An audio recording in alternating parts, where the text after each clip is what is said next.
A recent string of tragedies involving migrants puts President Biden's immigration policies in the spotlight.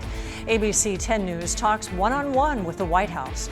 The former San Diego Navy SEAL acquitted of war crimes is now talking about the incident that put him on trial. We killed that guy. Our intention was to kill him. Everybody was on board. The explosive details he's claiming in a new podcast. Plus, from one side of the foster system to another, a young man's positively San Diego journey to help those just like him.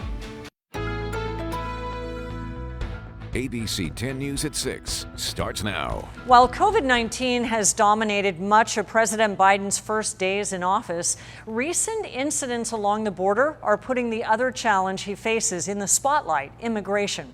Over the past few months, we've seen children dropped over the wall by smugglers. This was Imperial Beach last month.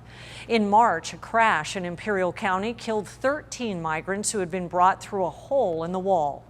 And just this past weekend, 3 more migrants died after the smuggling boat they were on crashed on the rocks near Point Loma.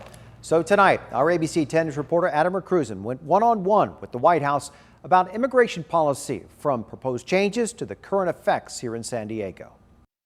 In the months since President Joe Biden took office, there have been a flurry of executive orders and proposed changes surrounding immigration. Some met with excitement, others pushback and confusion. On Monday, the administration formally lifted the nation's refugee cap to about 62,000 per year. The president had faced pushback for not immediately increasing President Trump's limit of 15,000. The White House says the intention was for there to be a two-step process. Where we should have foreseen things a little bit better is in the fact that, look, we said we'll start with 15,000. When that's met, then we'll look at what that picture is. We didn't send the right message by not doing this full rollout at the same time. And I think for the president, after seeing that and after hearing from advocates and from folks really from around the country, we realized that it was important for us to send the right message to the world, which is that America is welcoming of refugees. Pili Tobar is the White House Deputy Communications Director. She says the president's made it clear that he wants an immigration bill on his desk. I asked what happens if the administration can't get bipartisan support on an immigration reform bill. We would rather see, obviously, bipartisan conversations and bipartisan solutions to this challenge. But at the end of the day, what we want is a bill. And so he's laid out what that bill looks like. And it includes, yes, a path to citizenship for folks who are undocumented in the country. It includes addressing root causes of migration, which, as we've very well seen, need to be addressed. In recent months, the country's seen a surge in unaccompanied minors at the border. This week, administration officials say they've seen an 84% decrease in migrant children being held in CBP custody. The moment they cross the border and they come into our custody, we are responsible for them. And so, yes, they've gone through processing at CBP. We've increased capacity and opened many more shelters through HHS and the Office of Refugee Resettlement. The federal government is temporarily housing some at the San Diego Convention Center. What is the end game for all of those kids that arrived here without parents? We are working through finding them vetted sponsors or finding their family members. A lot of them have, whether it's parents or siblings or aunts and uncles in the United States or family friends, and these are the people who they were coming to try to find. So we are trying to reunify them with these folks while they fight their case. They still have to go through the process of proving the need for asylum. Adam Mercruzen, ABC 10 News. He also asked the White House when it plans to lift border restrictions, only allowing essential travel. Officials say there is no specific timeline or date as of yet. You can also listen to Adam's full interview with the White House on our website, 10news.com. And just today, county supervisors approved a plan to provide legal representation to migrants facing deportation. More than 100 people signed up for public comment before that vote. They say the plan will help alleviate the current backlog in the courts and save taxpayer dollars. The program will start as a one-year pilot program with $5 million to pay for the attorneys. The county hopes to grow the program into a permanent resource. And sheriff's deputies have arrested a 19-year-old for a February crash in Poway that killed a father and son.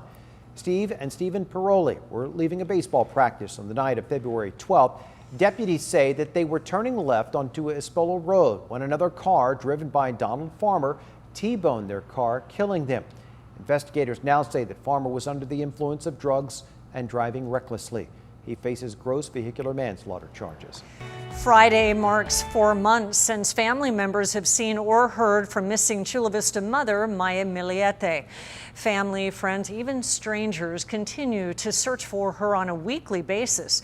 And tonight they rallied at the Chula Vista Police Department calling for answers. ABC 10 News reporter Mimi Alcala has been speaking to some of those gathered. She's joining us now live. Mimi, they're now at City Hall. Yeah, they are, Kimberly, and many people, a lot of them here right now, have been searching for Maya every week for months now, looking for any clues linked to her disappearance, and now they're asking for answers. Several people marched here to City Hall where we are now and are speaking right now during public comment to bring Maya's case to the City Council's attention. They're hoping for more help and more resources to possibly speed up this process and get some answers. Before arriving here at City Hall, family, friends, and community members held a rally outside of the Chula Vista Police Department. Maya's sister, Mary Chris, tells me she wants to have a conversation with police to get some guidance and possibly some direction on where to search.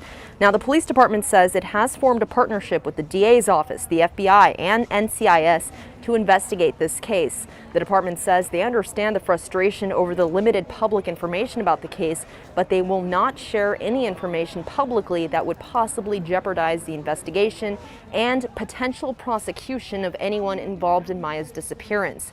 Now, volunteers from across the county have joined in to help with the search, but they too are demanding more answers. I do think it's moving way too slow. Maybe they have the reasons, but in my opinion, it seems like with technology, with everything that's out there these days, it sure seems like there could be a way to speed this up and figure out what's going on.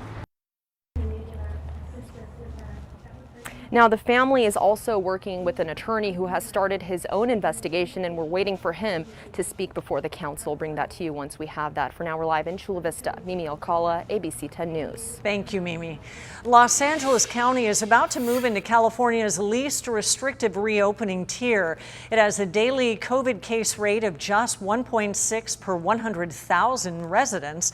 It's the only county in Southern California that will move into the yellow tier. That will officially happen tomorrow. The yellow tier allows businesses to operate at higher capacity. San Francisco also in the yellow tier. Meantime, San Diego County remains in the orange tier.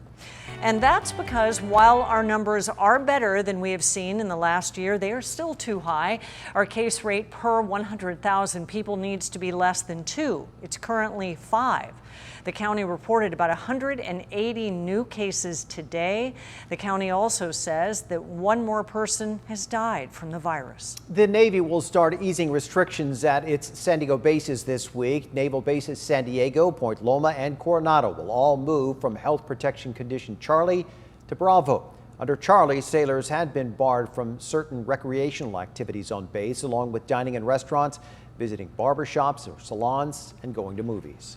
Advocates for San Pasqual Academy in Escondido continue to push to keep the foster youth facility open as the state is trying to close its doors. Our partners at KPBS report they've been fighting to keep the school open at least until June of next year. In order for that extension to happen, the county and the academy need to agree to conditions from the state. And the main condition, no more foster youth can enroll at San Pasqual Academy. To say that you are no longer going to send youth to this campus is to say that this academy will close. Advocates want the county to amend the agreement to allow new enrollments. A rally is planned for Thursday morning at 11 o'clock at Waterfront Park. A University of San Diego professor will not face any punishment for a recent blog post that some said disparaged the Asian American community. Professor Tom Smith wrote this post earlier this year, referencing an article in the Wall Street Journal.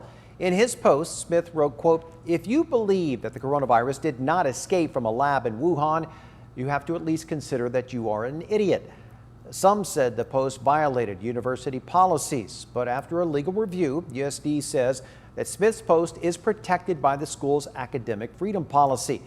In a statement, UCSD Vice President added that this conclusion is in no way amounts to an endorsement by the university of the opinions shared in the blog post. A once popular bowling alley in Poway has been sold after it was forced to close by the pandemic. And now there are plans to turn the Poway Fun Bowl into part of a mixed-use development. Fairfield Residential bought the bowling alley along with the nearby Big O Tires and the Carriage Center Shopping Center. Poway City Council approved the development plan earlier this year, and the plan calls for luxury apartments and commercial space. Construction could take up to 18 months when it begins.